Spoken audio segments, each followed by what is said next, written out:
Boa noite, o meu nome é Nelma Melgaço, eu estou como diretora do Instituto Brasileiro de Direito do Paciente, o IBDPAC, junto com as nossas convidadas aqui nessa mesa de abertura, e vamos iniciar o nosso segundo simpósio internacional, A Revolução do Paciente.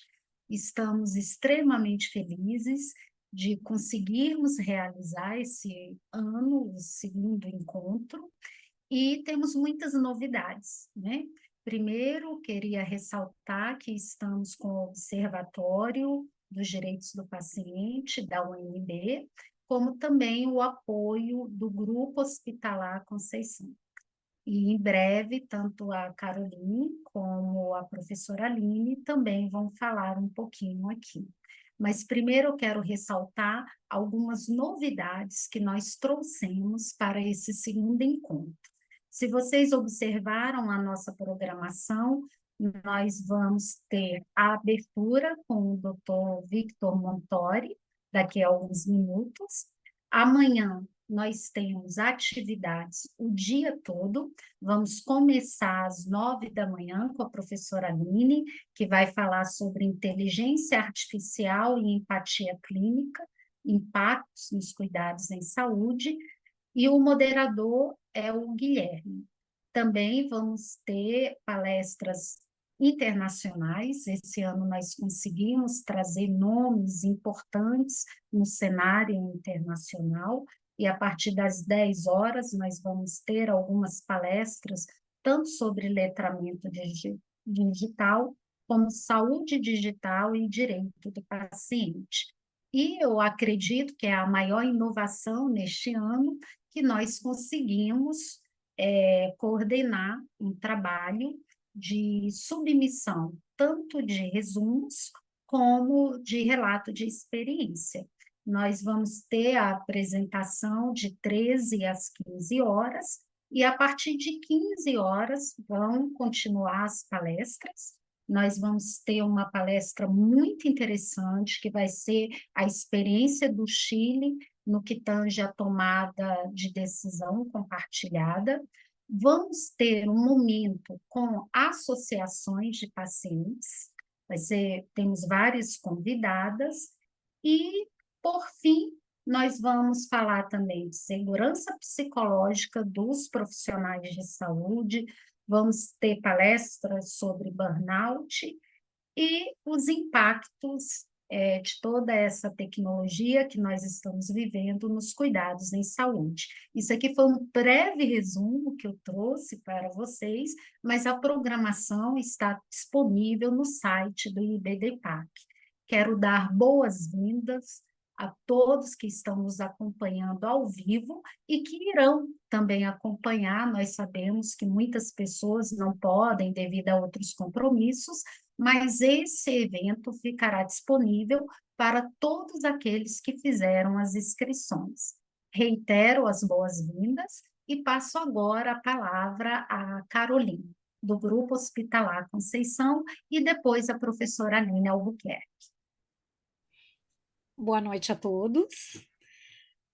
Fico muito feliz de estar aqui novamente, então, compondo uma mesa de abertura com essas pessoas tão maravilhosas, com quem a gente já trabalha há bastante tempo junto.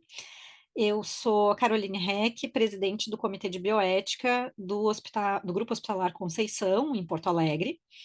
E em parceria com o IBDPAC, no ano passado, nós fizemos, então, o primeiro simpósio, A Revolução do Paciente. Um tema que é muito caro para nós, que trabalhamos e lutamos pelos direitos dos pacientes. O Comitê de Bioética do GHC trabalha numa linha, numa bioética fundamentada em direitos humanos e especialmente trabalhando, né, em prol dos direitos dos pacientes.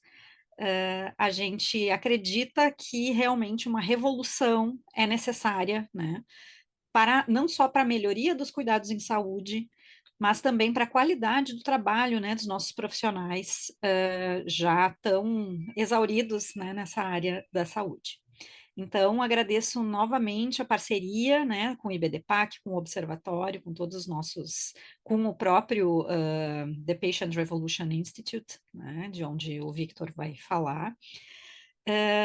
E agradeço e parabenizo a todos esses esforços, né, intensos que foram feitos para trazer novidades e especialmente para trazer novamente os pacientes, né, para dar voz para os pacientes, que a gente acredita que são as pessoas que vão catalisar essa revolução realmente. Então, desejo um bom evento a todos, aproveitem, são pessoas maravilhosas que vão estar aí conosco, né, hoje e amanhã. E vejo vocês daqui a pouco na palestra do Victor Montori. Boa noite.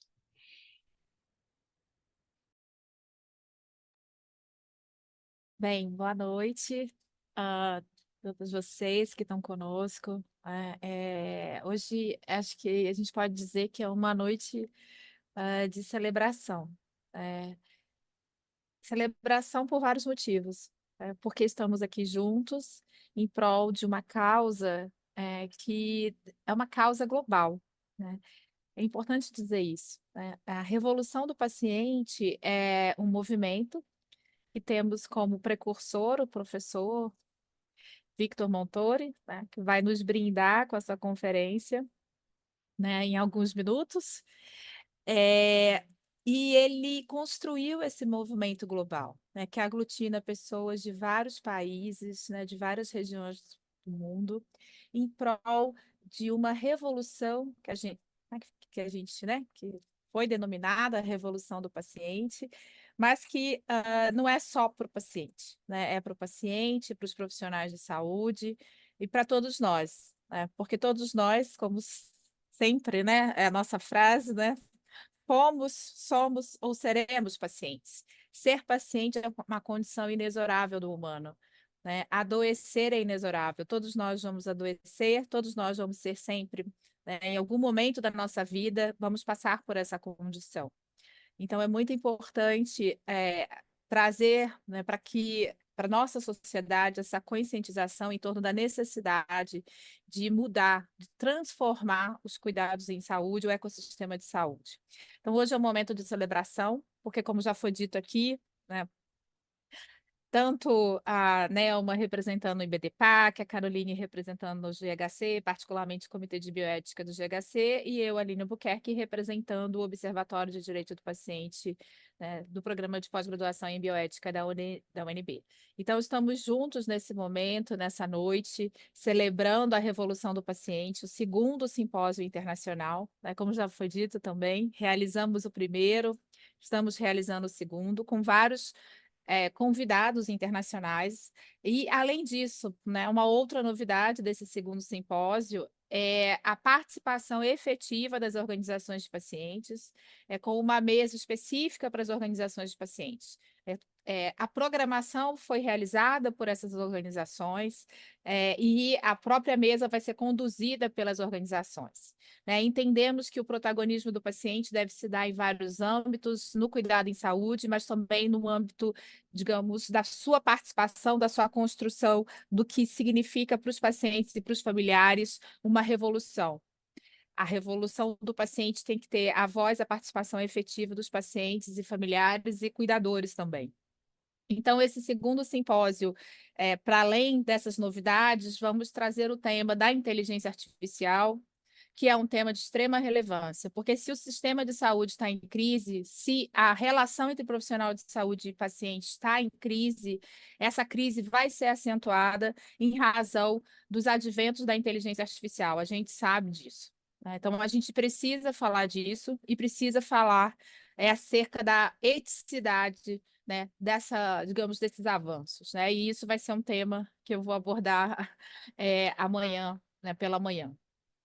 Então, além de falarmos sobre inteligência artificial, que é um tema de extrema relevância, porque vai acentuar, como eu já disse, essa crise, também vamos falar de fatores que impactam negativamente em relação aos profissionais de saúde, como burnout, como estresse, e fatores que são importantes, como segurança psicológica. Porque o foco quer dizer, o foco da revolução do paciente é a relação entre profissional de saúde e paciente. Essa relação, ela tem sido erodida ao longo do tempo, por vários fatores, né? Fatores relacionados a condições de trabalho, muitas vezes condições indignas, condições que precarizam o trabalho do profissional de saúde, e, por outro lado, também questões relacionadas à mercantilização, à lógica do lucro e do consumo, que muitas vezes vai permear essa relação, e também por vários fatores relacionados ao próprio paciente, com os quais nós vamos trabalhando ao longo do tempo, que precisamos de letramento, precisamos que esse paciente se torne realmente, né, mais apropriado da tomada de decisão, como estamos, né, sempre aqui colocando, quando colocamos o direito dos pacientes. Então, essa relação, ela precisa ser cuidada. E essa relação, ela para além do paciente e do profissional, temos um outro ente, que é a relação entre eles. E essa relação, além disso, no Brasil, temos o fenômeno da judicialização, um problema muito sério, muito grave, que também impacta nessa relação. Então, como vocês podem, né, perceber, precisamos cuidar da relação entre profissional de saúde e paciente, para além do paciente, para além do profissional, dessa interação, né, que conforma o que a gente chama de cuidado em saúde. Né? Então, a revolução do paciente, ela se ocupa, ela se dedica a dar luz, a dar ênfase a essa relação, ao profissional de saúde, ao paciente, aos familiares, aos cuidadores, e aos vários fatores que vêm impactando na atualidade o cuidado em saúde. Então, nós estamos muito felizes, muito satisfeitos e honrados por estar aqui nesse momento com vocês, trazendo a revolução do paciente, né? Trazendo reflexão para algo que diz respeito a todos nós, né? Diz respeito à nossa vida. Então, eu espero que. Tem um barulho aqui, tá, gente? Eu espero que vocês tenham, né, aproveitem todas as palestras, todas foram escolhidas, selecionadas com muito cuidado, muito zelo, muito carinho, e eu tenho certeza que vocês vão aproveitar e vão refletir, né? A ideia é mesmo trazer reflexão para vocês. Muito obrigada por todos vocês estarem aqui. Passo a palavra para nossa querida Nelma. Realmente nós estamos bem felizes, né? O primeiro evento já foi um sucesso. O segundo, temos certeza que nós melhoramos, aí, né? Tentamos melhorar, como eu já ressaltei alguns aspectos aqui na nossa programação. Peço até desculpa por não ter citado toda a programação e os palestrantes, mas é devido ao tempo. Mas, por favor, a Raquel já me informou que a programação está disponível na plataforma Even 3, como também no nosso site e nas nossas mídias. Quero também ressaltar o tema, né? O tema é muito instigante, a revolução do paciente. Muitas vezes nós temos uma impressão muito errada, né? Achando que o paciente é passivo, mas não, né? Paciente, nós do IBDPAC sempre ressaltamos a etimologia da palavra, e muito pelo contrário, né? Ele não é passivo, ele é um sujeito ativo, ele é agente nos seus cuidados, né? Então, só para ressaltar. Inclusive, já estamos aqui, vocês já estão vendo, eu poderia falar com a Estrela da Noite, né? Que é o precursor desse movimento da Revolução do Paciente. Inclusive, o doutor Vitor, ele tem um livro que nós já falamos muito em vários eventos. Opa, aqui fica melhor, né? Para vocês perceberem, acredito que estão vendo. E ele vai nos agraciar nesse momento com a sua palestra, e também vai ser em espanhol, algo que vai nos ajudar bastante. A maioria dos brasileiros entendem bem espanhol, então vai ser agradabilíssimo ouvi-lo neste idioma. Então, eu passo a palavra a Carol, que passará a palavra ao doutor Vitor, seja bem-vindo. Reitero nossas boas-vindas a todos que estão nos assistindo e irão assistir depois. Muito obrigada. Carol?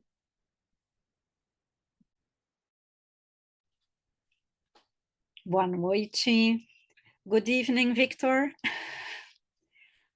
I'm speaking in English because I can't speak Spanish. But of course, you are blessed to speak Spanish and English.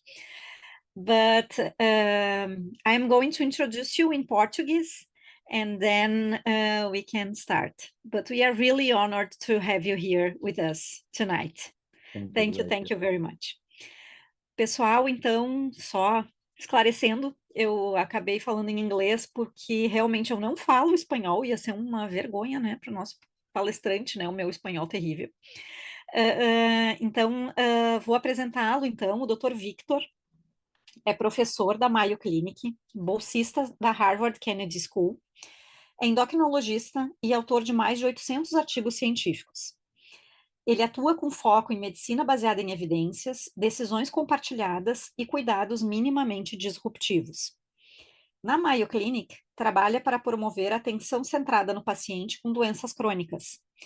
Também lidera o movimento The Patient Revolution, em defesa de um cuidado atencioso e gentil. Então, esse é um movimento que iniciou, acho que ele vai falar melhor do que eu sobre isso, mas que inicia, né, em 2017 com o lançamento do livro dele, então esse que a Nelma mostrou para vocês, Why We Revolt. Infelizmente ainda não temos uma tradução, o livro traduzido em português, seguimos tentando, né? Mas a gente recomenda a todos, né? Porque é um movimento para realmente garantir a centralidade do paciente no seu cuidado, né? O protagonismo do paciente no seu cuidado.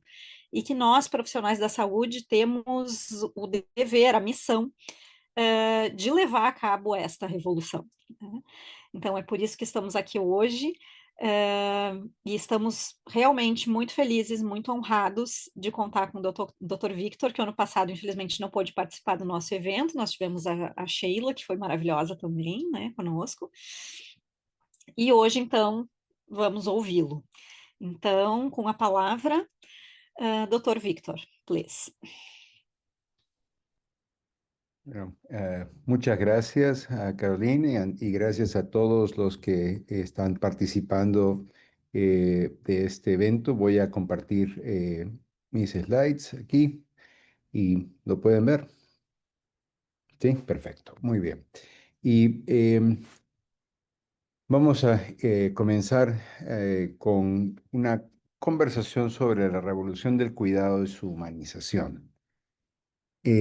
Para mí es muy importante que estemos teniendo este segundo simposio internacional porque llama la atención sobre el protagonismo, como ha dicho Carolina, del paciente en la atención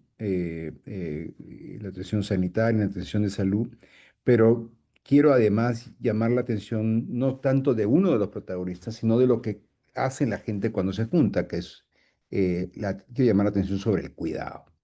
Y eso es lo que vamos a discutir hoy día. Nelma y Carolina han mencionado este libro de Why We Revolt. Aquí estoy mostrando la versión en inglés y en español y pronto la versión en portugués. Así que estamos muy emocionados de que eso pueda pasar. También en la parte inferior pueden ver la página web donde después de la conversación pueden ir a explorar más este contenido e invito a todos los participantes a que participen de este movimiento, ya sea como fellows o simplemente como curiosos que siguen la evolución desde el costado. Pero creo que seguir un movimiento como este desde el margen no es tan divertido como participar en él. Es importante entender para nuestra conversación a qué me refiero yo con el cuidado. Y el cuidado es todo lo que hacemos para mantener, reparar y mejorar el mundo en el que vivimos, para que podamos vivir mejor, de la mejor manera posible en él. Entonces, cuando consideramos esta definición del cuidado, nos damos cuenta de que el cuidado es una actividad muy rica en sus dimensiones y que tiene mucho que ver con los problemas más importantes que vive la humanidad hoy en día. A nivel global, los problemas de conservación ambiental. Si no podemos cuidar el mundo físico, el planeta en el que vivimos, no podemos vivir bien en él.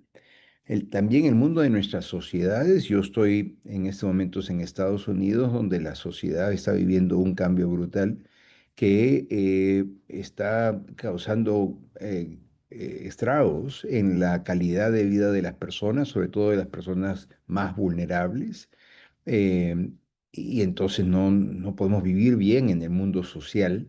Y también el mundo individual, personal, el nuclear de nuestra familia, afectado pues por la influencia que tienen el social media, los Instagram, los Facebook, estas cosas que están afectando. Pareciera que nos están haciendo una comunidad, pero cuando lo que realmente nos están haciendo es aislarnos y previniendo que trabajemos y actuemos de manera conjunta. Entonces, el espacio del cuidado no solamente se refiere al cuerpo físico del individuo, sino también al mundo material planetario, al mundo social de nuestras comunidades y al mundo individual de nuestras vidas. Y todos esos aspectos requieren que trabajemos activamente para mantenerlo, repararlo y mejorarlo para vivir de la mejor manera posible. Eso es el cuidado. Ahora, desde el punto de vista de la atención de salud, el cuidado es una práctica y es una disposición.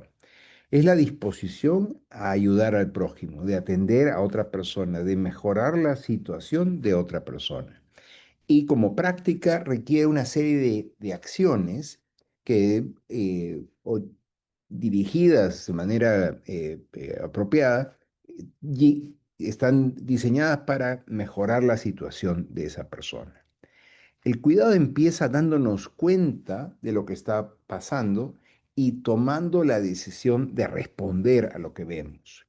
Eso de notar, de darnos cuenta de lo que está pasando, requiere que estemos presentes, que estemos prestando atención, que tengamos curiosidad y que logremos entender la situación de la persona que necesita nuestro cuidado en alta definición, en detalle, en suficiente detalle como para poder responder bien a esa situación.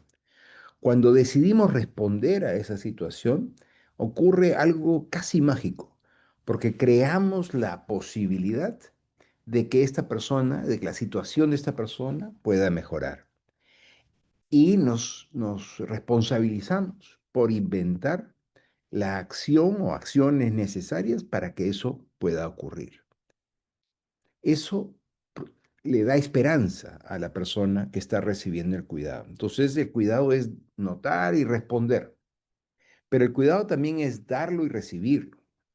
Dar el cuidado si requiere, en general, al menos que el paciente pues esté en una situación muy limitada en cuanto a su capacidad de interacción, requiere un trabajo conjunto de médico y paciente. El paciente no es un individuo que recibe de manera pasiva el cuidado, sino que es alguien que lo co-construye con el clínico.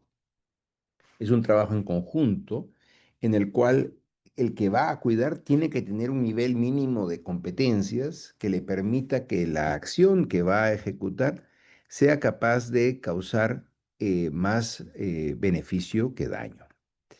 Y debe ser capaz de recibir el cuidado, el paciente, y no se completa la práctica del cuidado sin esa recepción. ¿Y esa recepción qué implica? Perdón, implica una evaluación de que lo que se ha ofrecido como cuidado es una respuesta a la situación problemática del paciente que es pertinente, que es adecuada y que el paciente considera deseable. El sistema de salud y los profesionales pueden dar todo lo que quieran, pero sin esa recepción del cuidado no se termina de cuidar. Entonces el cuidado es una práctica y es una disposición. Es notar y es responder. Es dar y es recibir. Ahora, ¿qué está pasando en nuestros sistemas de salud a nivel global y mundial? Es que no tenemos la capacidad para cuidar y entonces vemos a los pacientes muy rápido.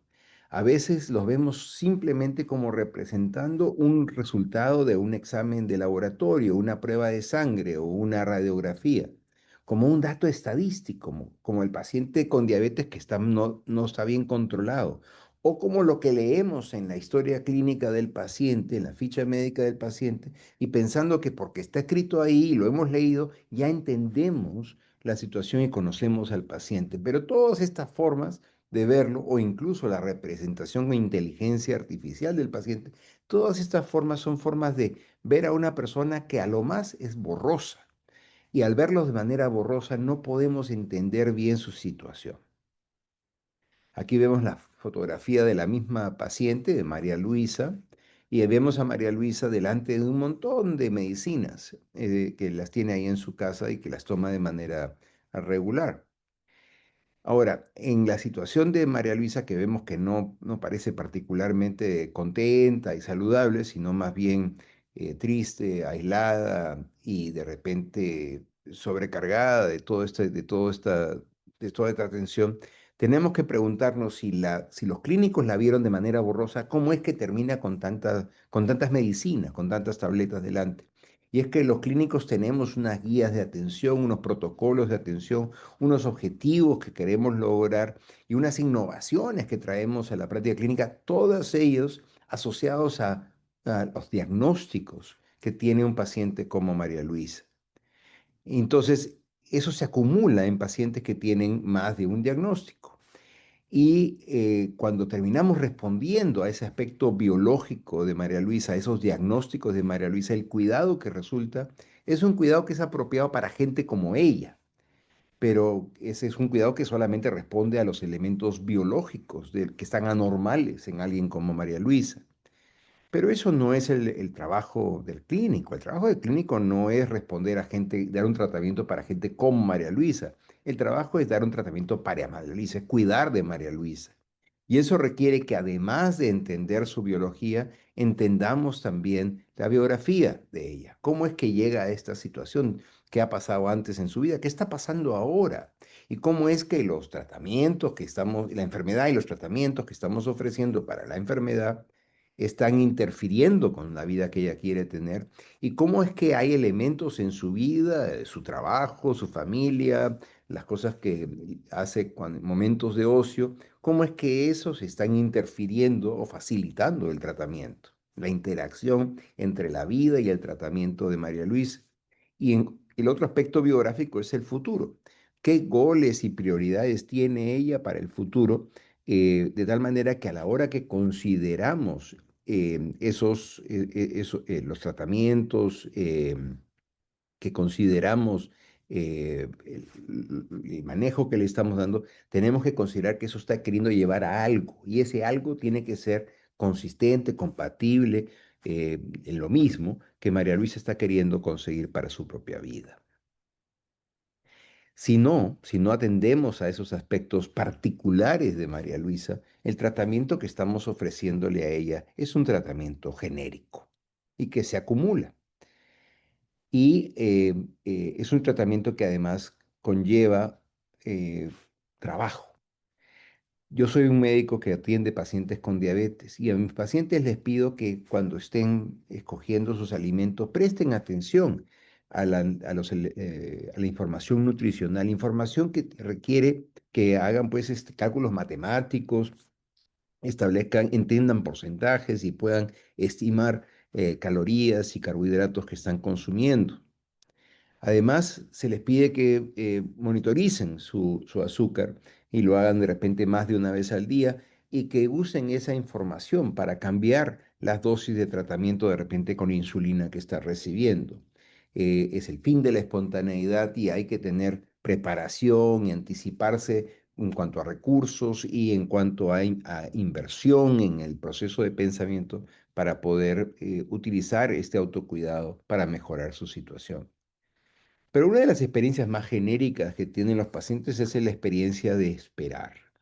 Se invita al paciente a que venga a la consulta, pero el paciente tiene que esperar hacer colas, conseguir tickets que le permiten hacer las colas para las consultas, conseguir la consulta, llegar el día de la consulta, hacer la cola para entrar al consultorio, esperar su turno, entra al consultorio, esperar al clínico, el clínico llega, se hacen algunos exámenes, una evaluación, hay un plan de trabajo, ese plan de trabajo generalmente requiere más exámenes o recoger una prescripción, entonces hay que hacer otra cola y escoger la prescripción y esperar a que eso esté listo, y de ahí hay que regresar para ver si es que el tratamiento funcionó, y entonces hay que repetir ese proceso una vez más, y lo que ocurre en todo eso es un montón de esperar y esperar y esperar y esperar.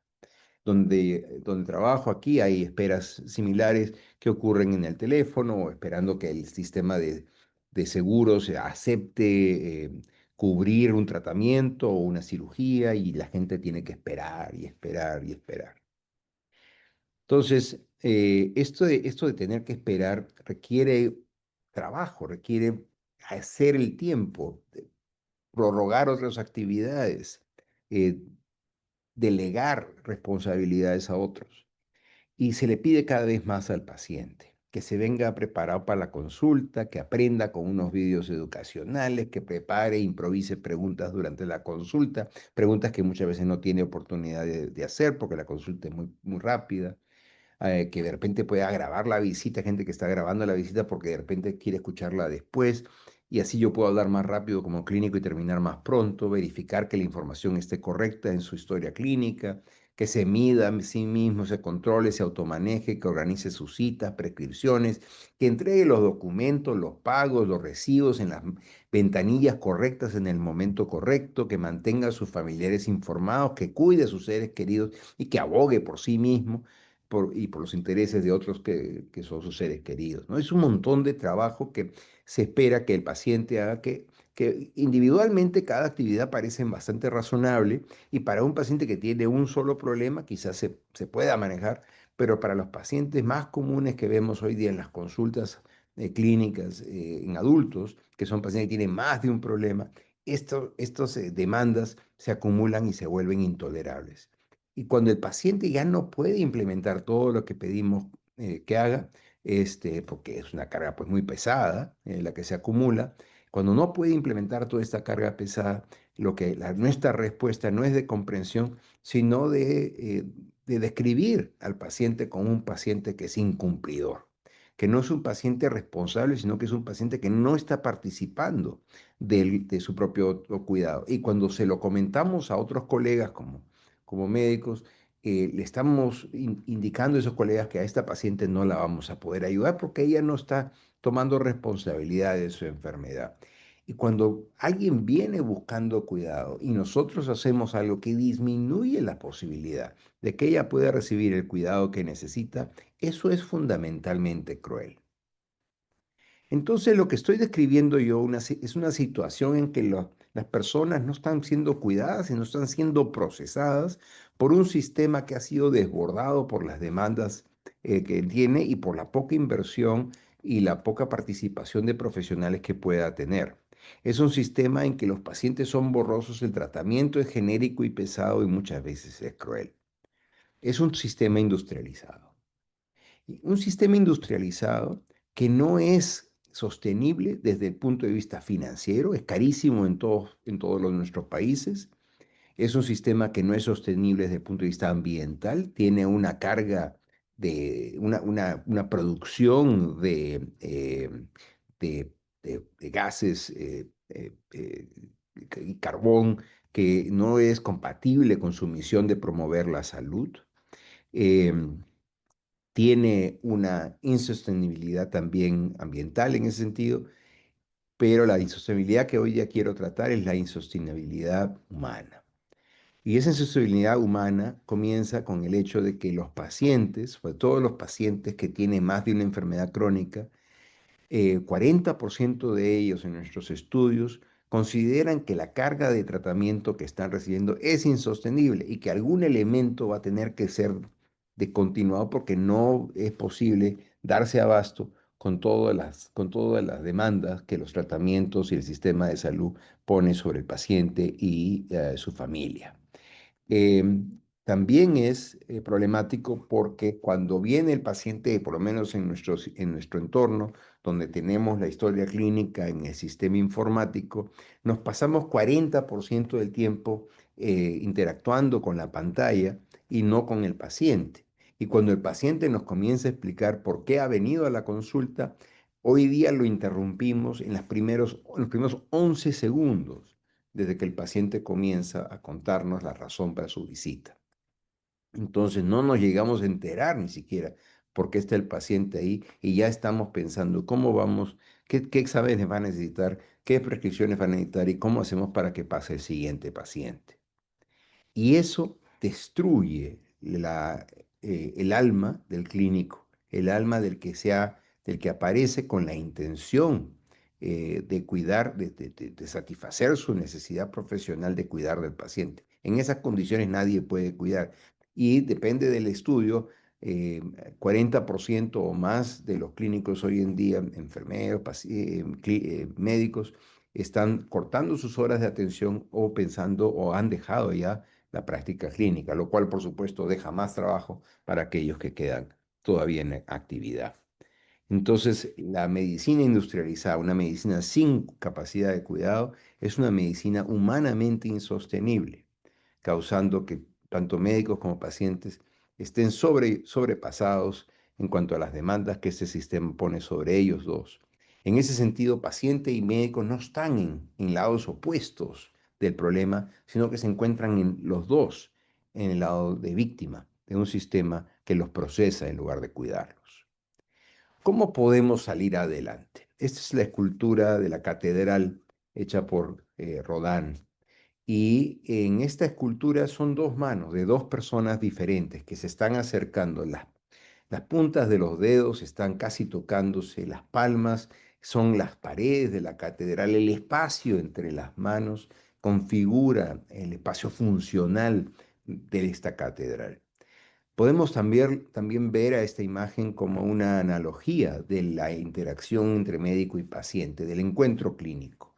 Y en esta analogía del encuentro clínico podemos ver que para que Rodin pueda producir el espacio de la catedral, Rodin ha tenido que eliminar toda la roca que había, ha tenido que esculpir esa roca fuera del espacio entre esas dos manos para dejar a estas dos manos en contacto y crear la catedral.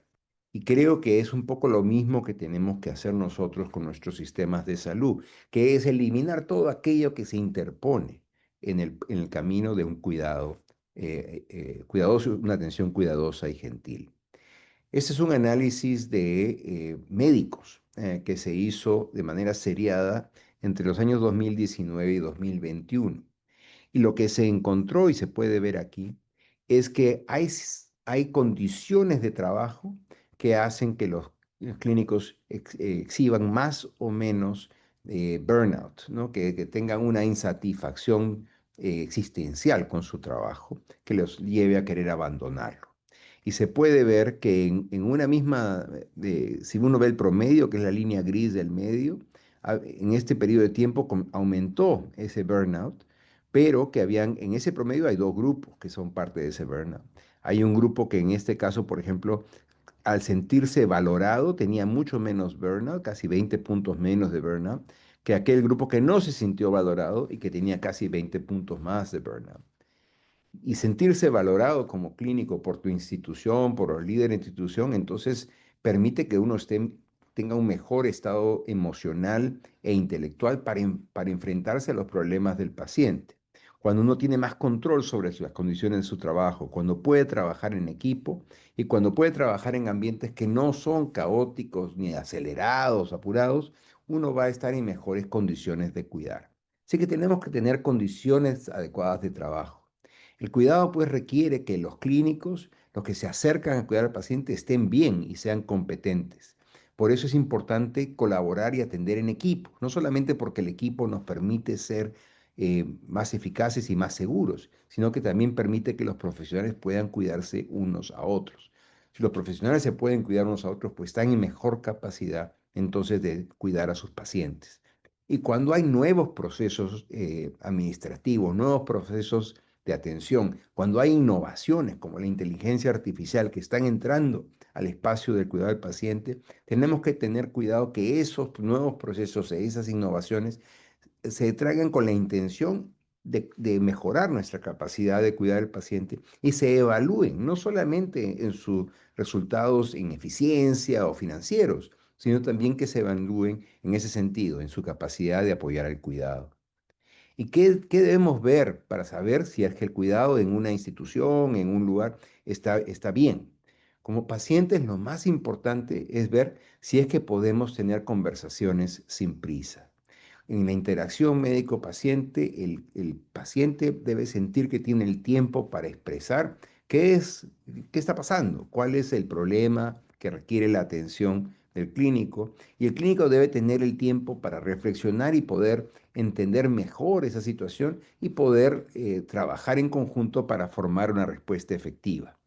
Es en el tiempo de darse cuenta, de tener curiosidad por la situación del paciente, en que se llega a entender de manera conjunta cuál es el problema que requiere acción. Y en la conversación podemos encontrar cuál es la acción que ese problema requiere. Y encontrar una resolución que tenga sentido intelectual, responda bien a la situación como la entendemos, emocional, que actúe con compasión, y práctica, que permita que el proyecto de tratamiento sea algo que el paciente y su familia puedan implementar en su vida diaria.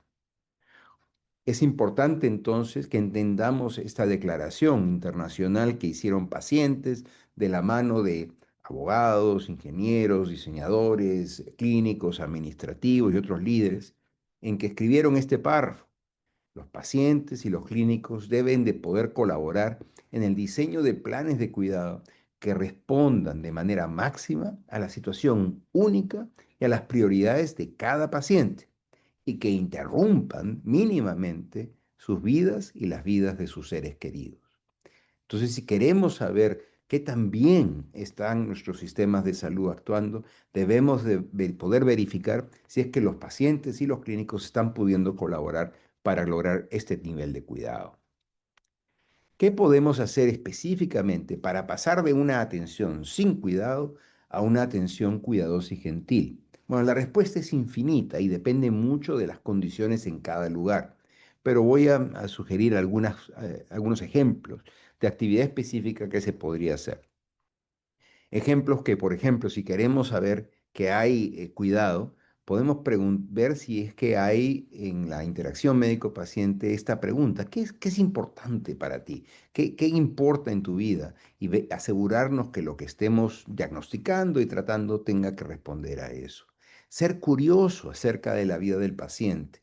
Muchas veces los sistemas de salud se quejan que el paciente no participa de su propio cuidado, pero habiendo visto miles de consultas clínicas que nosotros grabamos para su estudio, puedo decirles que hay un problema paralelo, que es clínicos que no participan de la problemática de sus pacientes tampoco. Entonces es importante generar y promover la curiosidad y dar las condiciones para que esa curiosidad no sea a expensas de una cola más larga de pacientes que no reciben atención. Tenemos que asegurarnos de saber cuál es la biografía de nuestros pacientes y de repente deberíamos siempre empezar nuestras notas clínicas con alguna nota biográfica del paciente y no simplemente relegar esa nota a un comentario sobre la historia clínica social. Desde el punto de vista de atender a los pacientes con una atención mínimamente impertinente, deberíamos eliminar los encargos médicos, muchas de las tareas y encargos médicos. Muchas instituciones, cuando tienen un problema logístico, se les ocurre delegar en la familia y en el paciente una serie de tareas que son realmente tareas que debería implementar el sistema mismo, pero que resulta más eficiente y de menor costo darle esto como encargo a los familiares o al paciente. Eso debería desaparecer. Tenemos que entender que cuando los pacientes no cumplen el tratamiento o no participan de las visitas, ¿por qué está ocurriendo eso? Y no simplemente dar una etiqueta de incumplidor. Debemos entender si es de que las condiciones en las que ofrecemos la atención y los programas de cuidado que hemos idealmente co-creado con el paciente son realmente factibles o si realmente hemos excedido la capacidad del paciente y de su familia para implementarlos. Tenemos que simplificar la atención, hacer lo que sea sencillo, sencilla la navegación a través del sistema y que la atención no requiera pues múltiples etapas para poder recibir la atención que uno quiere. El mejor diseño de hospital o de clínica que hay que tener es el que asume que todos los que van a aparecer o van a ir para recibir atención están exhaustos, están confundidos y están con miedo. Y tenemos que además ver la manera de promover la capacidad del paciente, no para que pueda hacer más trabajo de paciente, sino para que el trabajo de paciente que tiene que hacer no consuma toda esa capacidad y el paciente pueda también tener suficiente capacidad para disfrutar de su vida, participar del trabajo y contribuir a su familia y a su comunidad. Durante la consulta tenemos que limitar las interrupciones y las distracciones. La consulta debe considerarse un momento sagrado, como esas manos de la catedral. Y entonces cualquier interrupción de otros colegas, interrumpiendo al médico, de los familiares interrumpiendo al paciente, de los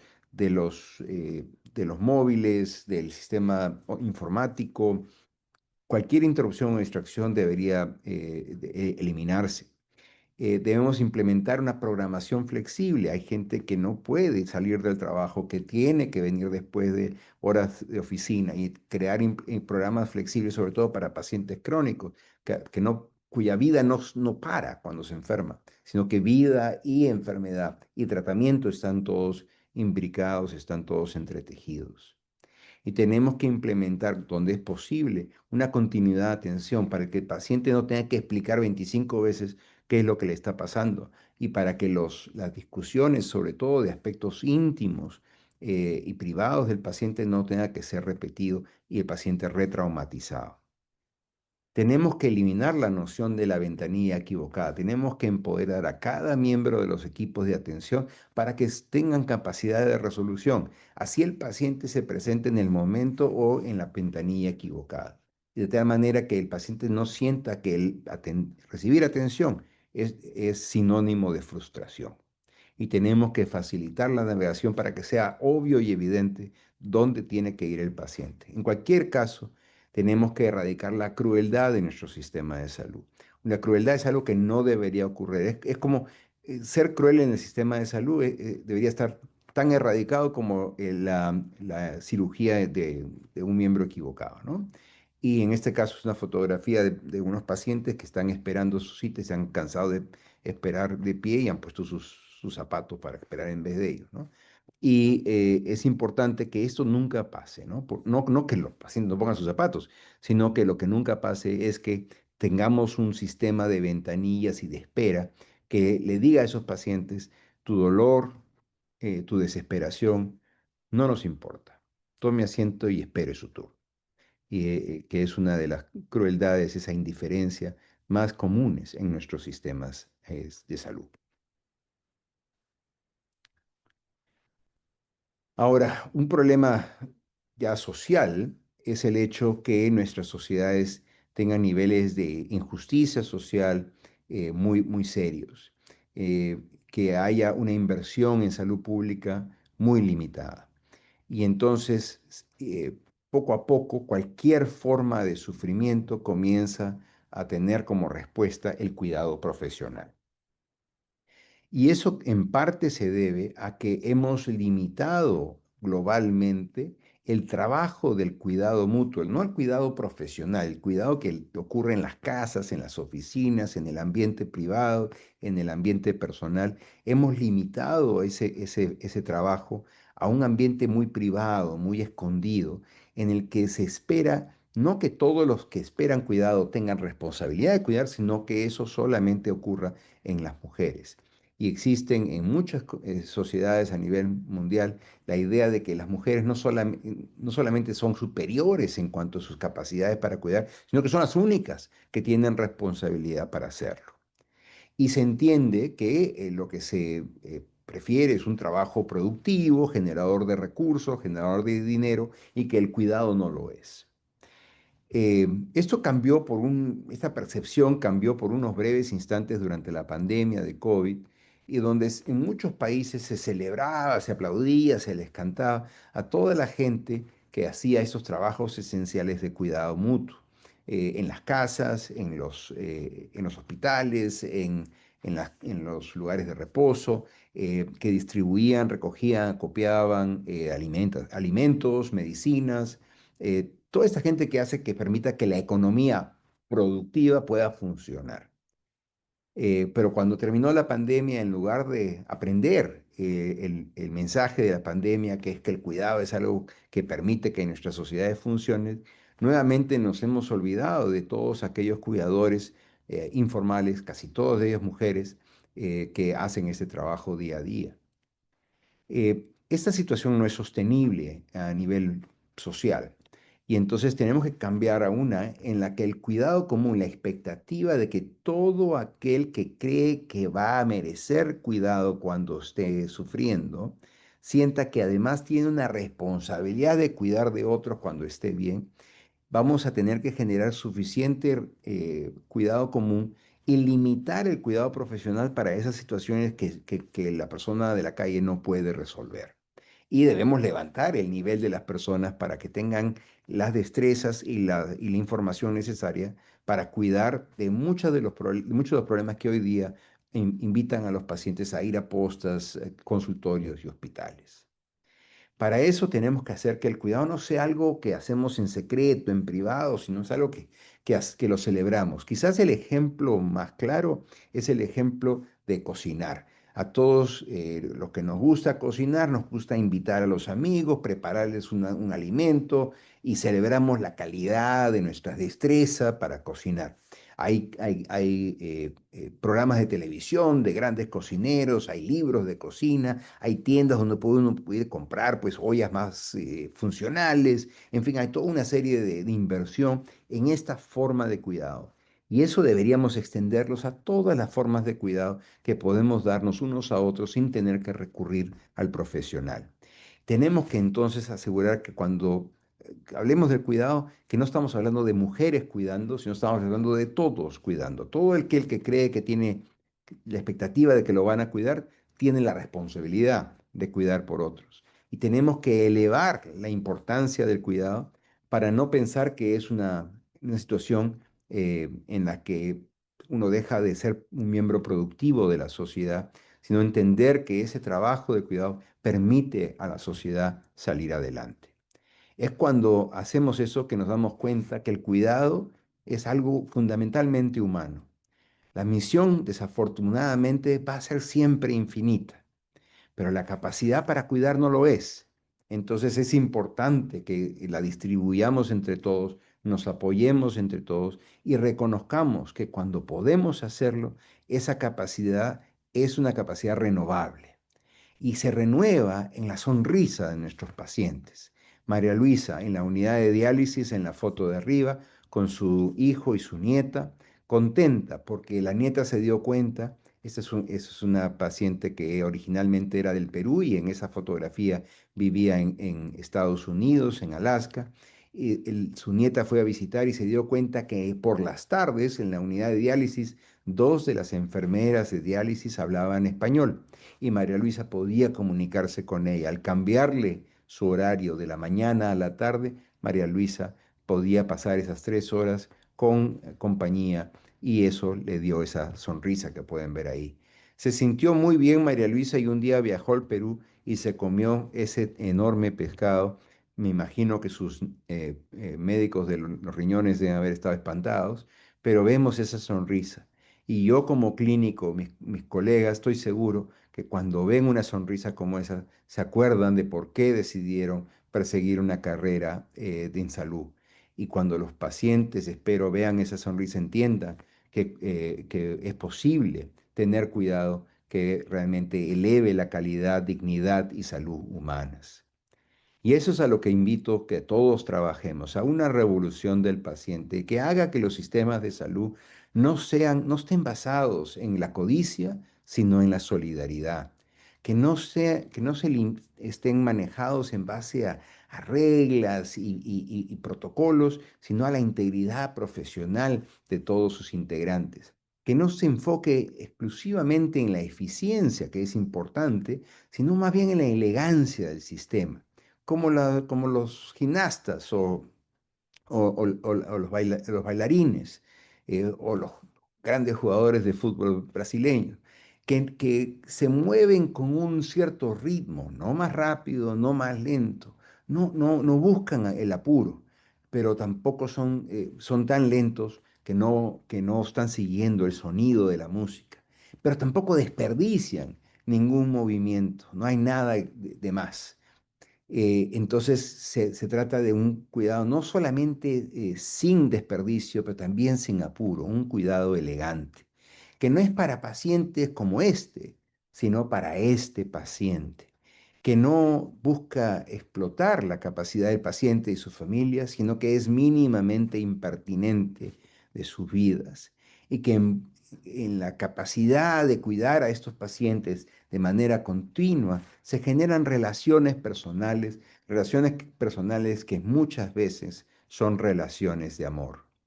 Ese es el cuidado que yo quiero tener cuando yo sea paciente. Ese es el cuidado que yo quiero ofrecer cuando cualquiera de mis pacientes viene a verme. Ese es lo que quiero que todos trabajemos por una atención cuidadosa y gentil para todos. Aquí los dejo con mi correo electrónico, mi dirección de Instagram, la página web de la Revolución del Paciente y los dejo también con el agradecimiento por su atención a esta presentación. Muchas gracias. Victor, we are really delighted to hear you. We have some comments and some questions, but I would like to tell you that when we started at Hospital Conceição talking about the patient rights, we read that in France, they speak about the therapeutic cruelty. And listen to you and reading your book, that remind me of the therapeutic cruelty. And it goes beyond therapeutics. I think it's really important for us to see that we can be cruel with our patients, because we always only see the beneficence, but we must see the cruelty that we may play to this, inflict to these patients. But we have some comments here. Let me see. Juliana Lopes, she talks about how technology can reduce inequalities, or it can create new barriers to the patient revolution. You must. You want me to answer in English or Spanish? No, you can speak in Spanish. I am the only one here that can speak Muy bien. Spanish. La pregunta es si es que la tecnología puede contribuir a la justicia social o solo la puede empeorar. Yo creo que vamos a hablar, porque la tecnología es una palabra muy amplia y quizás la respuesta correcta a esa pregunta depende de quién esté a cargo de esa tecnología. Acemoglu, que es un economista en Inglaterra, ganador de premio Nobel, escribió un libro muy potente que se llama Poder y Progreso.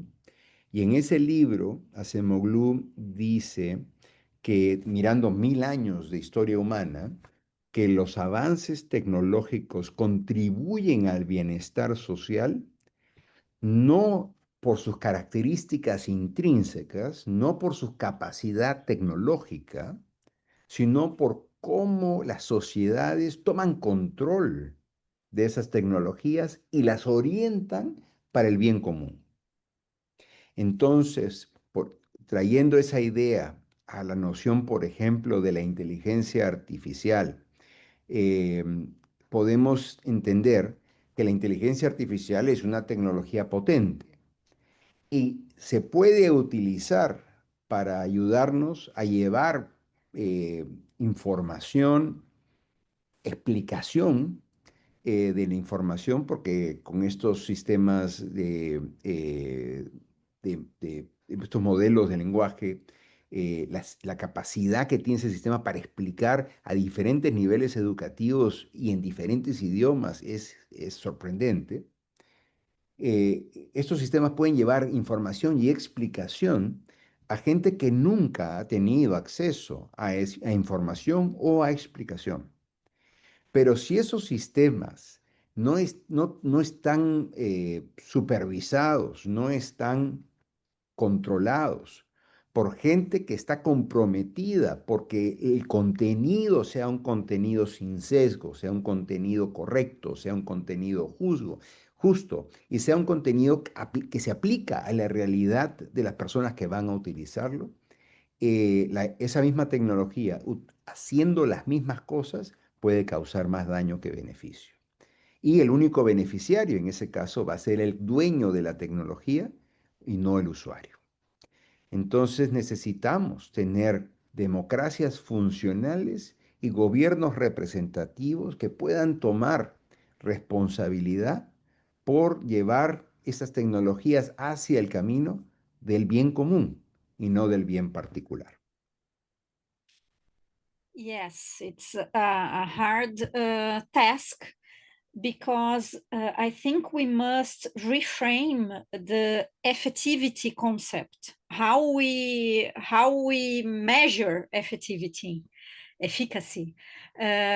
because we must really move from this industrial care to another kind of care that prioritizes the patient and the care itself. And we have another comment here. In health services where the time with each patient is really short, and I think in USA it's the same, it's easy to professionals to treat patients in a form, let me translate this, in a automatic way. How can the health professionals resist to this and persist to the gentle care and be different and do the revolution? I think this is the 1 million question. No lo es, porque seguimos haciendo preguntas, seguimos haciendo preguntas sobre qué puede hacer el individuo, qué puede hacer el clínico para mejorar la situación solo, qué puede hacer yo como paciente, qué puedo hacer para que a mí me den la atención que yo necesito. ¿Por qué seguimos haciendo preguntas en las que queremos que mi médico sea un héroe, que resista las condiciones de trabajo para darle tiempo a sus pacientes? ¿Por qué exigimos que cada paciente tenga que ser, además de paciente, abogado de su propia situación para demandar los servicios que necesita cuando está sufriendo, cuando está con dolor, cuando está confundido? No, el trabajo que tenemos que hacer es colectivo. El trabajo que tenemos que hacer es todos juntos. Entonces, alguien nos ha puesto en la cabeza la idea de que la responsabilidad es individual.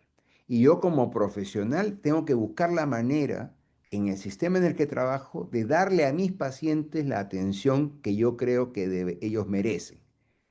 Si, en mi caso, si yo quiero practicar como lo hago, dándole a cada paciente el tiempo que necesita, eh, causo daño, como lo hago, a los pacientes que vienen después, que han venido a la hora, a su consulta, y ahora tienen que esperar más tiempo porque yo le estoy dando al paciente que vino antes que ellos el tiempo que ese paciente necesita. O sea, por darle justicia al paciente que estoy viendo ahora, causo demoras injustificables a los pacientes que vienen después, costándoles no solamente su tiempo, sino también la oportunidad de poder estar en casa, de poder completar su trabajo, otras cosas que quieran hacer. Y al personal que trabaja conmigo, al personal de salud que trabaja conmigo, les estoy diciendo que su tiempo, su horario de trabajo va a tener que extenderse para poder terminar con todos los pacientes y ese personal no va a poder estar a tiempo para ir a ver el partido de fútbol de su hijo en el colegio o estar para la comida con la familia cuando se junte, porque a mí se me ocurre que yo le tengo que dar a cada paciente el tiempo que necesita. Entonces, no es cuestión de heroísmo individual, no es cuestión de abogar por mis derechos como paciente solo, es cuestión de darnos cuenta de que ni los clínicos pueden dar el cuidado que quieren bajo el sistema que tenemos, ni los pacientes pueden recibirlo de manera adecuada. Tenemos que juntarnos y juntos hacer la pregunta, ¿qué podemos hacer para cambiar esto? Y resistir la tentación de derivar esa responsabilidad a los individuos. Sabemos que los individuos van a querer hacerlo, van a querer hacer esos actos de heroísmo, pero se van a quemar, no van a poder sostenerlos y van a causar mucho daño colateral tratando de hacer el bien un paciente a la vez. Yes, we must unite with our patients. This is the revolution. And we have another one. How can healthcare system administrators provide these conditions even when faced with pressure for quantity over quality for the patient? Bueno, think y the- a ver, vengo haciendo este trabajo ya varios años y una característica común, casi universal, del trabajo que yo hago es que invita a las personas a apuntar hacia arriba con su dedo. Y entonces cuando yo hablo con pacientes, le digo, oye, pero vamos a mejorar la situación. Los pacientes me dicen, no, yo no tengo poder. Hay que hablar con los médicos y apuntan para arriba. Cuando hablo con los médicos, les digo, oye, hay que cambiar esta situación. Los médicos me dicen, yo no tengo poder, tienes que hablar con los administrativos. En Dinamarca tuve la oportunidad de hablar con 20 gerentes generales, CEOs de hospitales de Dinamarca. Y termino de hablar y todos estaban muy contentos y me dicen, oye, pero tú tienes que explicarle eso a los políticos porque ellos son los que están a cargo del sistema. Y todos apuntaban para arriba. Entonces, nadie tiene la capacidad de hacer la diferencia. Creen que alguien más la tiene y no se dan cuenta del poder que ellos tienen, de la capacidad agéntica de poder actuar y que tiene, sobre todo de manera conjunta. Eh, el líder de un sistema de salud tiene una posición especial porque se supone que tiene control sobre los recursos, incluso el recurso del tiempo. Sin embargo, uno va a hablar con ese líder y va a apuntar para arriba porque alguien más le ha dado directivas sobre cuánto tiempo, sobre la eficiencia del sistema, el acceso que debe dar a los pacientes y la cantidad de recursos que tiene que invertir en el ejercicio de un año, 6 meses, lo que sea. Y es una ecuación muy sencilla. Estos son los recursos que tengo, estos son los pacientes que tengo que ver y cada uno va a tener 5 minutos y abajo, ¿no? Entonces, no es un problema técnico, no es un problema gerencial, no es un problema de gestión solamente, es un problema de todos esos elementos. Pero el problema fundamental es un problema moral, es un problema de decisión, es un problema político. Como sociedad tenemos que decidir qué cosa es dar servicios de salud, qué cosa es recibir servicios de salud y cuál es la manera digna de ofrecerlos y de recibirlos. En la medida en que podamos hacer eso, vamos a poder tener los acuerdos políticos que se van a manifestar en presupuestos, que se van a manifestar en la forma en que las organizaciones van a actuar. Entonces, no es cuestión de que yo como líder de mi organización yo puedo hacerlo distinto. Muy pocos son los líderes que tienen tal nivel de libertad, pero sí necesitamos, como parte de este proceso de revolución, si quieres, necesitamos tener los consensos, los diálogos, la participación democrática para llegar a decir, oye, así hacemos las cosas. Y no solamente es en salud, ¿ah? En educación es lo mismo. El número de niños por aula en un colegio es un poco el equivalente de lo que estamos conversando. Si no tienes suficientes profesores, suficientes recursos, vas a meter a 50 niños en un aula, un profesor, y ahí van a aprender los que pueden y el resto se queda sin aprender. Y lo mismo pasa con la justicia. Estas son actividades, la educación, la justicia, la salud, en que procesar a más gente más rápido no causa el efecto de que todos reciban el servicio que uno quiere, sino causa el efecto opuesto, que nadie reciba el servicio que quiere. Yes, last year with Sheila, we talked a little about the power of the system and how we can hide behind the system. Because always we can point to someone and then, no, I am not responsible for this. And we don't make the changes that we can. Well, we have many other comments. It's a success, your lecture here. Da Luciana Holtz, da Oncoguia. She's our partner here also. How we can ensure the protagonism of the patient protagonist doesn't become a stress or even burnout, considering this health system such challenging. Yeah. Creo que bueno, una cosa que comenté en mi presentación es que debemos de dejar de darle encargos y tareas a los pacientes y los familiares, sobre todo aquellos aspectos que son responsabilidad del sistema de salud. Y creo que la pregunta sugiere que hay situaciones en las que pacientes y familiares se ven obligados a hacer trabajo que el sistema debería estar haciendo. Y ese trabajo puede ser un trabajo de documentación, puede ser un trabajo de participación en las consultas, en las visitas. Cuando yo estaba en el Perú, recibimos una paciente en la sala de hospitalización, que era una sala de esas muy tradicionales, creo que es modelo francés de la Segunda Guerra Mundial, que era una sala muy grande, muy larga, con techos muy altos, ventanas a los dos lados muy grandes. Se creía pues que, con razón, que la luz del sol podía actuar como antimicrobiano, y 30 camas a los lados, ¿no? Un pasadizo largo y la jefa de enfermería sentada al fondo del pasadizo supervisando la sala de atención. Y uno de estos pacientes desarrolló un problema de supresión del sistema inmunológico, poniéndola muy en riesgo de infecciones.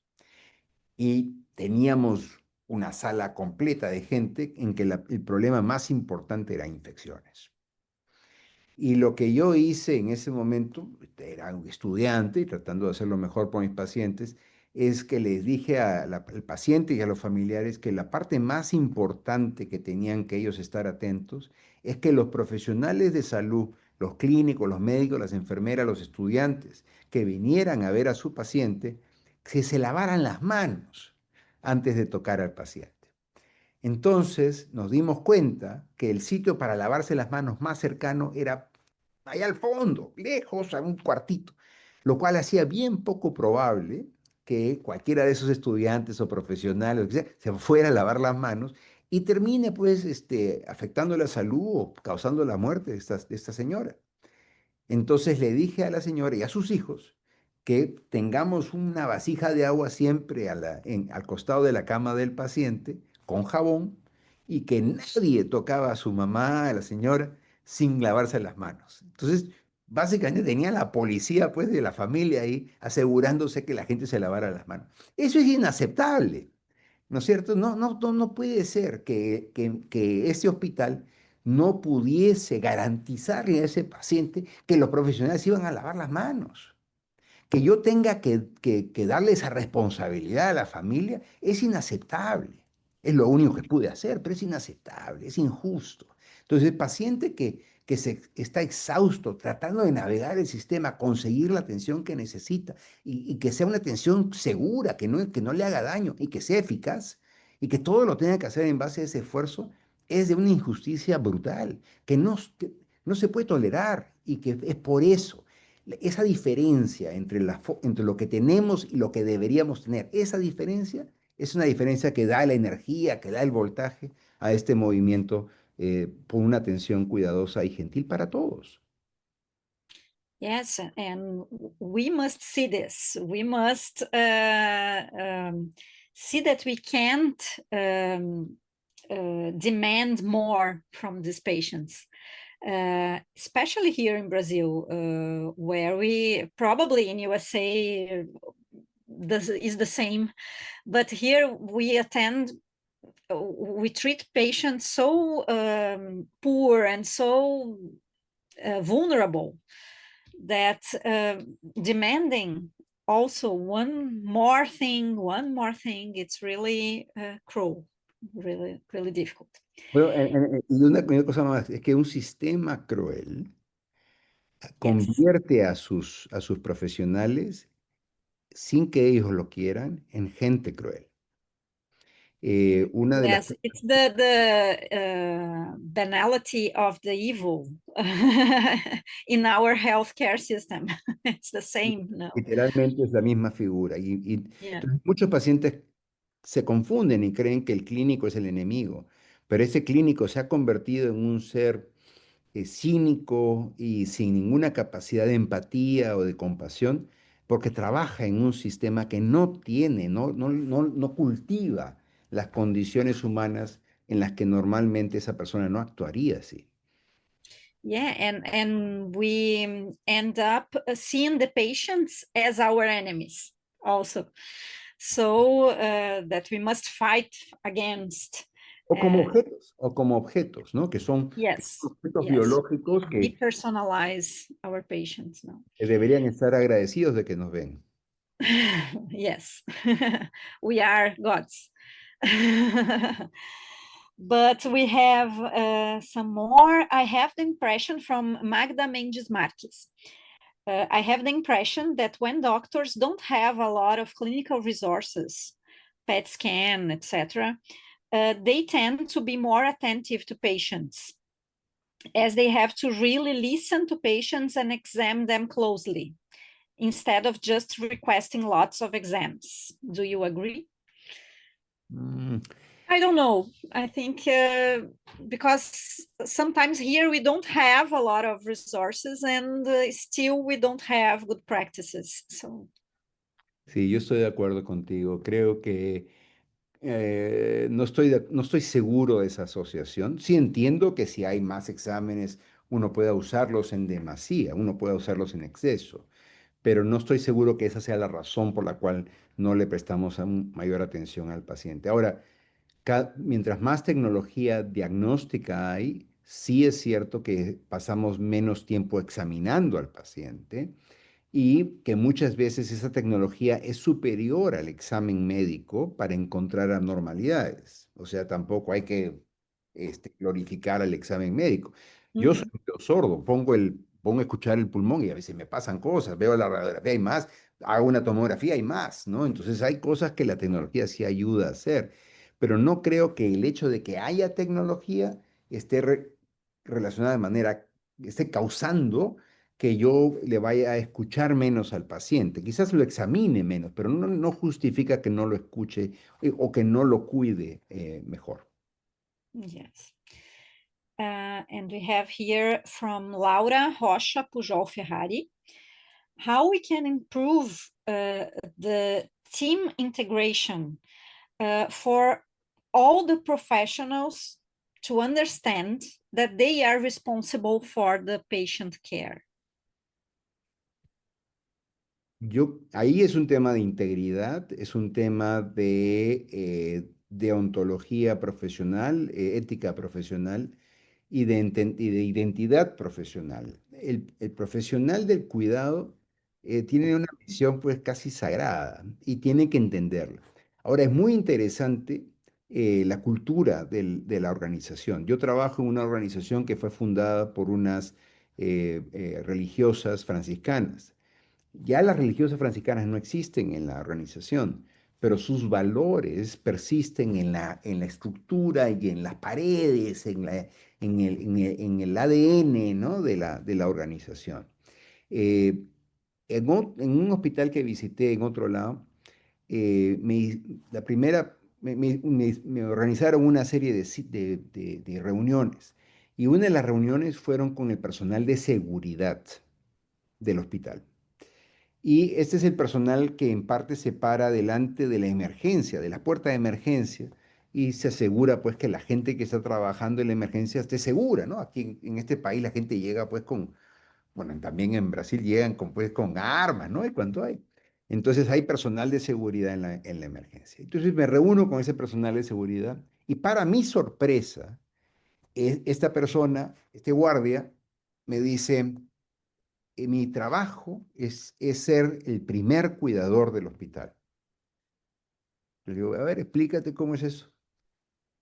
El paciente viene a la emergencia, está sufriendo, él tiene un problema, tiene dolor, tiene algún problema urgente y está asustado y está desorientado. Y la primera persona con la que se va a encontrar es conmigo. Y yo tengo que ser la primera persona que le dice a esa persona, a ese paciente, vas a estar bien, estás en el lugar correcto. Ese es mi trabajo. Ese es el guardia de seguridad. Y me dice, ese es mi trabajo. Que ese guardia vea cómo su trabajo, el cuidado del paciente que llega, es un éxito de la cultura que ese hospital ha establecido. Que el que limpia el piso, tú le preguntas, ¿por qué limpia usted el piso? ¿Por qué él tiene que estar tan limpio? Porque mi trabajo es prevenir infecciones para que ese paciente pueda irse a su casa más rápido. Ese hospital ha hecho un buen trabajo en generar una cultura en que todo el personal tiene un solo objetivo, que es la mejoría del paciente.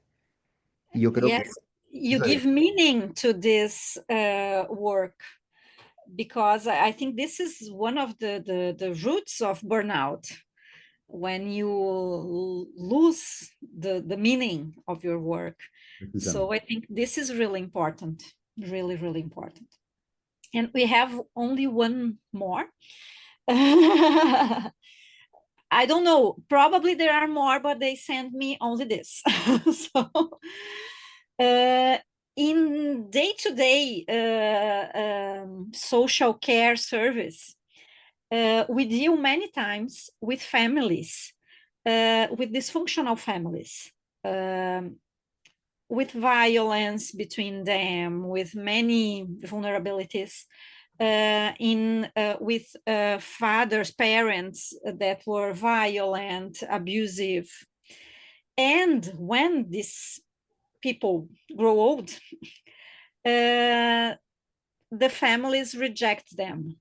And so we have, and this is a reality for us in many hospitals here, many social services here, the family don't want to care about those people. The person who did the question asked, how can we compel this person to practice the ideal and gentle care? I think we can't. Voy a contestar, esta es la ventaja de ser el que contesta las preguntas, porque puedo contestar Yes. la pregunta, pero voy a cambiar la pregunta para algo más general, porque es una pregunta bien específica y creo que depende pues de muchos factores. Pero la pregunta en general es si es posible que una sociedad, de una comunidad, si una sociedad que no cultiva el cuidado, es posible que una sociedad que no cultiva la solidaridad, el cuidado mutuo, es posible que puedan tener servicios de salud, hospitales, clínicas, que cuiden. Esa pregunta para mí es crítica, es bien importante y es bien interesante. Porque a mí me preguntan muchas veces, ¿cuál es el mejor sistema de salud del mundo? Y yo, ¿cómo voy a saber? Habría que estar enfermo en varios sitios para probar. Y no vaya a ser que alguno sea realmente malo y no termina el experimento. Pero cuando uno visita, se da cuenta que hay lugares que trabajan muy, muy bien. Por ejemplo, mencioné Dinamarca y en Dinamarca uno queda muy impresionado que tienen un sistema que cuida, que funciona, que permite a los profesionales atender bien, que la gente se siente bien atendida y los resultados son favorables.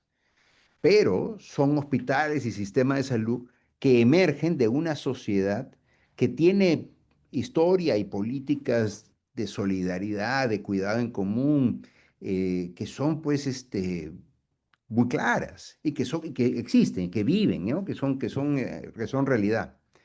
Entonces, y yo trabajo en Estados Unidos, donde la sociedad está quebrada, hay mucha violencia interpersonal, hay mucha violencia cultural, hay mucha violencia social.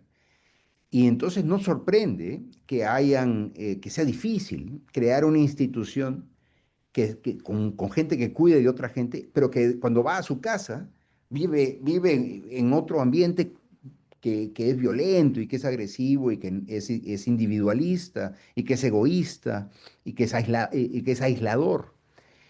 Entonces, no lo sé, yo tengo la impresión de que sociedades individualistas, egoístas, eh, darwinianas, no pueden generar sistemas de salud oficiales, establecidos, instituciones cuidadoras. No pueden. Porque el momento que empiezan, alguien que entra a trabajar ahí quiere sacar lo que le conviene como individuo. Todo el mundo quiere lo suyo. Para muchos es pasar el menor número de horas posible, tener la menor cantidad de trabajo posible, comprometerse de la menor manera con el cuidado de sus pacientes, interactuar de la menor manera con las políticas institucionales. No comprometerse, ¿para qué? Entonces, eso creo que es el problema más serio que vemos. Por eso es que hablé al final sobre el cuidado mutuo, porque no creo que podamos hacer una revolución del cuidado exclusivamente aplicable a las instituciones de servicio de salud si no atendemos a la forma en que nos relacionamos fuera de ellas. Yes, we need a people revolution. Yeah. La revolución del Yeah, cuidado, en todas partes. yeah, yeah. And, Nelma, podemos fazer mais uma? No? Okay, I have one more. Responder rápido. Ana Cláudia Garcia Vieira. I think she's asking something that is related to this last question. How can we promote this philosophy of care in teaching environments, in our health care courses, medicine, and other? How can we make this? I think maybe there is the answer for our revolution of the society, probably. Yo creo que es parte de la respuesta, no es la respuesta, Yes. parte de la respuesta. Em, el error a evitar, porque yo creo que tiene que esto ser parte del currículum, el error a evitar es que sea un curso separado, ¿no es cierto? Que no sea algo como ética, el curso de ética, no tiene sentido. En el curso de cardiología, la discusión de casos clínicos, hay que ponerle nombre al paciente que estamos discutiendo. Hay que contar a qué se dedica, qué es importante para él. Y de paso, tiene un problema en una válvula y que vamos a operar. ¿Y por qué operamos? Porque hay mejores resultados. Y expresar los resultados en términos de qué tan rápido el paciente regresa a su casa, está con su familia, puede hacer sus cosas. En educación, el punto más importante donde expresamos la centralidad del cuidado es en el lenguaje en el que usamos para expresarnos cuando hablamos del cuidado. Y en la medida en que el profesor crea que lo único que tiene que hacer es discutir lo técnico, en la medida en que el estudiante crea que el buen estudiante aprende lo técnico exclusivamente, están aprendiendo la técnica médica, la técnica de enfermería. Pero la profesión del cuidado requiere que entendamos no solamente el aspecto biológico, sino el aspecto biográfico de las personas. Y si uno no puede participar en la vida de otras personas, no va a ser un buen médico, así sea técnicamente extraordinario. Y yo creo que poder transmitir eso desde el primer día hasta el último y hacerlo con el ejemplo en instituciones de enseñanza que estén estructuradas para proteger y apoyar el cuidado, porque lo otro que va a pasar es tú los enseñas bien bonito sobre el cuidado en el aula y cuando van al hospital se dan cuenta que la realidad es bien diferente y lo que has creado es un cinismo brutal. Entonces Yeah. tenemos que cultivar el cuidado desde el aula hasta la cabecera del paciente, ser consistente en nuestro lenguaje y nuestra práctica y en el lenguaje atender con mucho, mucho cuidado, a usar un lenguaje que promueva esta atención cuidadosa y gentil para todos. Yeah, I think we must live our principles and walk toward medicine art, more like Rodin, maybe. Well, Victor, I think now it's the end. Unfortunately, we could stay here for hours talking, and I hope we can see each other more in real life encounter, not only with internet. But I'm really glad to internet that we could find each other and work together and make this revolution. Agradeço a todos que ficaram aí conosco, né? Tenho certeza que foi muito produtivo. É sempre muito bom ouvir pessoas que enxergam as outras pessoas de verdade, né? Que é o que eu acho que a gente precisa fazer, né, nas nossas vidas. Passo a palavra então para a Nelma, que vai fazer um fechamento. E desejo uma boa noite a todos. Obrigada, Caroline. Muitas graças, doutor Vitor. Sua conferência foi sumamente relevante e oportuna para estes tempos e foi maravilhoso. Te lo agradeço em nome do Instituto Brasileiro de Direito do Paciente, em nome de Cíntia Tanuri, também Caroline, do Grupo Hospitalar Conceição, e a doutora Aline, do Observatório dos Direitos do Paciente da Universidade de Brasília. Por fim, muitas graças. Deje um mensaje final, por favor. Bueno, mi mensaje final es que, bueno, dos cosas. Una es que yo también espero estar pronto en persona por allá para, ojalá, lanzar el libro en portugués para que sea accesible a todos ahí, con el apoyo del instituto. Y segunda parte de mi mensaje es que hay muchas revoluciones por hacer, pero creo que una que es muy central es esta que nos lleva a cuidarnos unos con otros. No hay nada más importante, no hay nada más relevante y no hay nada que no sea más fundamental que la posibilidad que nos cuidemos, sobre todo en un mundo tan incierto, tan difícil y tan complicado para todos. Así que espero que puedan encontrar en los suyos ese cuidado y espero que un día podamos celebrar que hemos tenido éxito en este movimiento. Muitas graças. Agradeço a todos que estiveram conosco até agora, especialmente o doutor Vitor, a Caroline, e amanhã o nosso simpósio Revolução do Paciente continua a partir das 9 horas, nós vamos ter a palestra com a doutora Aline. Muito obrigada e uma boa noite. Muitas graças. Thank you, Victor. Bye bye. Bye, thank you. Boa noite, Nelma. Boa noite, Carol.